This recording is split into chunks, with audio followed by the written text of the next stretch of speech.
लाडकी बहीण योजनेबाबत 5 प्रकारच्या तक्रारी महिला आणि बालविकास मंत्री आदिती तटकरे यांची माहिती 2.5 लाखांहून जास्त उत्पन्न असणाऱ्यांना तसंच इतर निकषांचं उल्लंघन करणाऱ्यांना लाभ मिळणार नाही।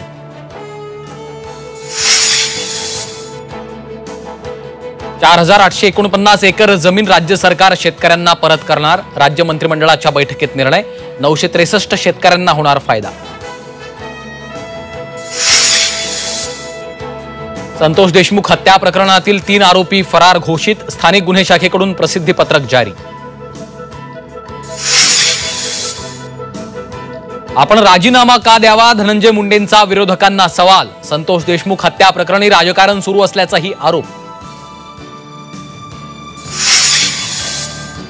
आरटीई प्रवेश प्रक्रियेसाठी मुदतवाढ। 4 जानेवारीपर्यंत शाळा नोंदणी आणि पडताळणी करता येणार। अपेक्षित नोंदणी न झाल्यानं मुदतवाढीचा निर्णय। तुळजाभवानी दर्शनासाठी वाढती गर्दी पाहता मंदिर प्रशासनाचा मोठा निर्णय। वर्षभर मंगळवार, शुक्रवार, रविवारी रात्री 1 वाजता उघडणार मंदिर। आणि मानाच्या खेलरत्न पुरस्कारांची घोषणा। मनु भाकर, डी गुकेश, हरमनप्रीत सिंग आणि प्रवीण कुमार यांना खेलरत्न पुरस्कार जाहीर। तर मराठमोळ्या स्वप्नील कुसाळीची अर्जुन पुरस्कारासाठी निवड।